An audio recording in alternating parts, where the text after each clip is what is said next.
Olá, sou Simar Souza, sejam todos bem-vindos ao Escritura Sagrada Virtual.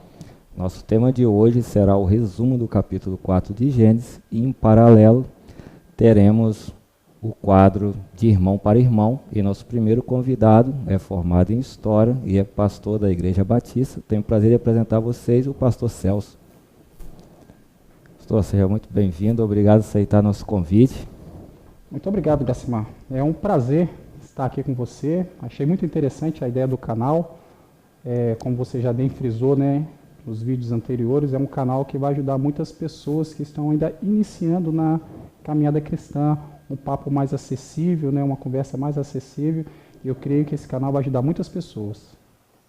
Então, igual você falou, né, sempre eu falo que mais as respostas vocês vão encontrar aqui, um direcionamento, porque nós vamos trazer um resumo, né, pastor? E vamos estar comentando alguns versículos.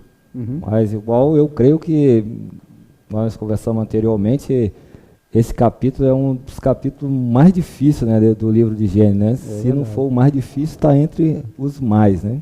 É verdade. Então, como nós vimos no vídeo anterior, Adão e Eva foram expulsos do Jardim do Éden, e já no início do capítulo 4, eles nos dizem que Adão e Eva tiveram 2 filhos. Caim, que era agricultor, né, e Abel, que era pastor de ovelha. E em um determinado tempo, eles trouxeram oferta para o Senhor. Caim trouxe do fruto da terra, mas porém, Deus não se agradou da oferta e muito menos também das atitudes de Caim. Já Abel trouxe do primogênito das suas ovelhas, e Deus agradou tanto da sua oferta quanto de Abel. E Caim ficou irado, e Deus o advertiu ele. Aí vamos dar uma olhada aqui, qual foi essa advertência? Que está no capítulo 4, no versículo 7. Se bem proceder, não é certo que serás aceito. E se não proceder bem, o pecado já está à porta. E sobre ti será o seu desejo, mas sobre ele deves dominar. Como a gente poderia estar trazendo, pastor, essa advertência para o nosso dia de hoje?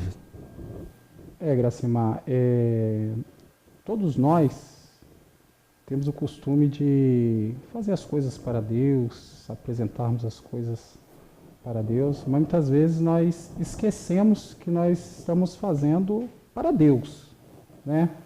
Às vezes para nós mesmos, quando é uma coisa para nós, uma vez uma amiga minha pediu para Celso, você faz esse tipo de serviço? Olha, eu faço para mim, porque para mim, se der errado, não tem problema.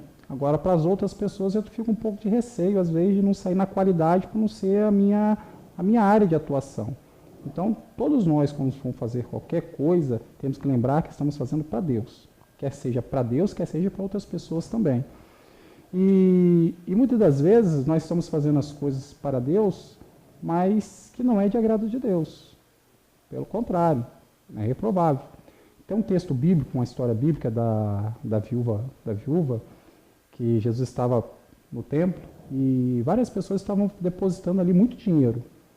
A Bíblia diz que todas as pessoas depositavam uma quantidade muito grande. Só que tinha uma senhorinha que veio e depositou 2 moedinhas. Era tudo que ela tinha.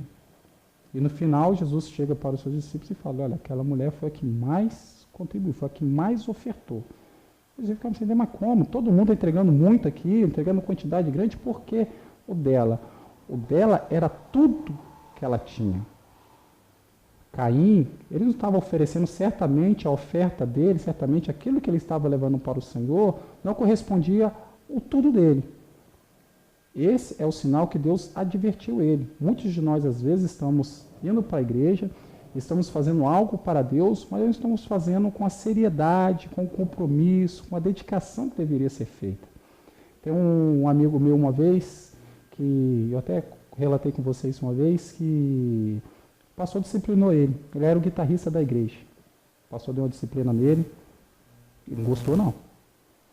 E o pastor tinha falado para ele que ele ia ficar 1 semana sem tocar, inclusive no domingo, que era o dia da semana que ele mais gostava de tocar, porque a igreja estava cheia, né? Não, você não vai tocar não. Pastor, não vai tocar. O que você fez está errado. O pastor disciplinou ele. Quando chegou no domingo, o pastor resolveu dar uma colher de chá para ele. Meu filho, chega aqui, eu gostaria que você, de noite, no culto à noite, tocasse. Ele quis retaliar o pastor. Eu vou ver, se eu tiver tempo, eu vou ver. Passou na mesma instante e falou assim, vamos fazer o seguinte, você não precisa vir tocar então não. Porque não, eu vou não, você falou que talvez, se tivesse tempo, não precisa, Deus não quer resto. Deus quer o nosso melhor. Então, muitas das vezes, somos advertidos desse sentido. Para Deus, nós temos que apresentar o nosso melhor. Para Deus, nós temos que fazer aquilo que é agradável, aquilo que é suave, aquilo que é bom para Ele. Infelizmente, muitas pessoas não têm se atentado para isso, Gracimar.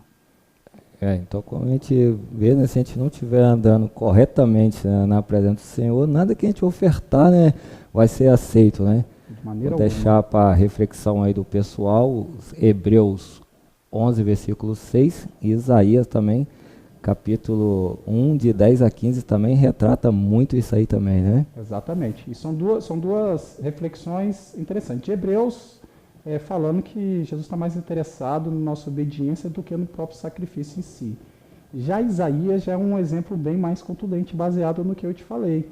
É uma visão do profeta Isaías com relação ao comportamento do povo de Judá, o reino de Judá, né, voltado para Jerusalém, que era o local de adoração. E aquele povo estava envolvido em festas para o Senhor, cerimônias ao Senhor, e estava sacrificando tantas coisas para o Senhor, mas o coração deles estava longe do Senhor. A vida dele, o povo estava tomado pela idolatria. O povo estava tomado por coisas erradas, sentimentos errados ao Senhor. Quando você lê o texto, né, que você citou, Deus chega a mandar parar. Para, não traz, mas não chega, não estou suportando isso. Criou uma repugna em Deus. Então não adianta nós estarmos com a nossa vida toda errada e querer apresentar a Deus. Isso seria uma hipocrisia da nossa parte. Seria uma tremenda hipocrisia. E com certeza Deus não aceitaria. No próprio Evangelho tem que, se você tiver alguma coisa contra o seu irmão, se você tem alguma coisa contra o seu irmão, se tem algum delito nesse sentido contra alguém, é porque alguma coisa errada tem na sua vida. Então a Bíblia diz que nós temos que primeiro tratar com o nosso irmão para depois levarmos a nossa oferta ao Senhor. Isso significa o quê? Que nós temos que estar certo, não só com Deus, mas também com as pessoas que nos cercam. Aí sim a nossa oferta seria aceita diante de Deus. No caso do Caim, né, mesmo com essa advertência, né, ele ainda estando com seu irmão no campo, acabou matando, né, o seu próprio irmão. E quando Deus perguntou onde estava o irmão, ele disse que não sabia. Porém, Deus sabia exatamente, né, onde estava Abel e o que o Caim tinha feito, mas porém Deus nos dá a oportunidade, né, de estar nos arrependendo dos nossos pecados e estar também confessando nossos erros, né? Exatamente, Gracimar. Uma coisa que Deus jamais vai fazer é nos sentenciar sem antes nos dar a oportunidade de nos arrepender. Deus fez isso inúmeras vezes com o seu povo. O povo pecava, Deus dava oportunidade para o povo se arrepender, o povo se arrependia, depois o povo voltava a pecar. O nosso Deus é rico em perdoar, Ele é misericordioso. Isso é um fato de nós não termos sido consumidos até o dia de hoje, porque a sua misericórdia não tem fim. Então, inúmeras vezes. Tem um exemplo claro, o exemplo de Pedro, né? Pedro, você vai me negar. Não, Senhor, eu te amo. Pedro, Senhor, eu te amo, Senhor. Mas não, Pedro, olha, você vai me negar. Escuta o que eu estou te falando. E todo acontecimento aconteceu, Jesus foi preso, Pedro ficou de longe observando, as pessoas identificaram que ele era um seguidor de Jesus, e nas 3 vezes ele negou Jesus, conforme Jesus havia dito que ele agiu. Ou seja, Jesus avisou, assim como Deus avisou para Caim, sobre o mal que estava diante dele, Jesus avisou para Pedro, e Pedro pecou, vacilou, negou o Senhor Jesus. Mas foi dada uma oportunidade para Pedro. A Bíblia diz que Pedro chorou amargamente. Pedro lamentou aquilo que ele fez contra o Salvador, ter negado o Salvador. E a Bíblia diz que ele se tornou um grande homem de Deus, um dos colunas da igreja, né, um dos mártires, né, da igreja, um grande nome, com personalidade muito conhecida. Saulo foi outro, era um perseguidor.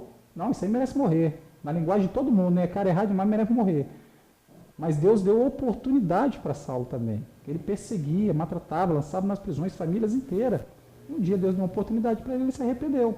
Olha como que a situação agora se inverte. Ele era um perseguidor, agora ele passa a ser perseguido pela mesma causa que ele perseguia as outras pessoas. Então Deus sempre, sempre, sempre, sempre vai estar nos dando a oportunidade de nos arrepender. Infelizmente, algumas pessoas preferem ignorar isso. É o caso do Caim. Que aí ele veio o julgamento, né, dele, né, que ele teria dificuldade, né, de trabalhar a terra, lembrando que ele era agricultor, né, e ele seria fugitivo e vagabundo na terra, né. Mesmo assim ele não entendeu ainda, né, que ele ainda pergunta, é tão grande assim meu pecado que não possa ser perdoado? Quer dizer, não quer dizer que Deus não perdoou ele, mas ele teria que pagar pelo erro dele ali, né. É verdade. Uma das coisas que muitos de nós esquecemos, a Bíblia diz que o salário do pecado é a morte. Isso significa que todo pecado tem consequência. E a consequência final dele é a morte. Então, dessa consequência, a morte, isso pode levar um tempo, ou isso pode ser de imediato. Tem pessoas que pecaram, cometeram algo grave e não tiveram nem tempo de se arrepender, porque foi coisa rápida. Por isso nós temos que estar atento e vigilante constantemente. Então, todo pecado traz consequências. Todo pecado, todo ato falho contra Deus, contra as pessoas, ou seja, na nossa vida social, tudo aquilo que nós cometemos de errado, que transgride a lei, de uma maneira direta ou indireta, isso vai trazer consequências. Seria uma ignorância da nossa parte achar que nós não iremos pagar pelos nossos atos falhos. No caso de Caim, que ele cometeu, né, ele certamente ficou mais preocupado com a sentença do que em se arrepender do seu ato. Ele não ficou tão preocupado com se ele tinha matado o irmão, nada. A preocupação maior dele foi com as consequências que ia cair sobre ele. Né? A preocupação dele foi em momento nenhum em se arrepender. Não, vou me arrepender então, por favor. Não, a preocupação dele agora era como que eu vou viver agora com essa sentença sobre mim. Todos nós, se você não quer ser, não brinca com o pecado. O pecado ele é algo gravíssimo, ele leva à morte. E exatamente isso que aconteceu, né? Ele já ficou com medo, né, de que qualquer uma das pessoas pudesse encontrar, pudesse matar ele, né? Então, mesmo assim, nós falou, né, Deus é tão misericordioso que colocou uma marca para ele e para as pessoas que encontrassem, né, ele não matasse ele, né? Exatamente. Olha a misericórdia de Deus, né? Mesmo ele merecendo, né, diante da situação, Deus ainda foi tão misericordioso, não, vou te marcar aqui para que as pessoas não te matem. E você vê a misericórdia de Deus mais uma vez, mesmo diante daqueles que não mereciam misericórdia aos olhos humanos, né, vamos dizer assim.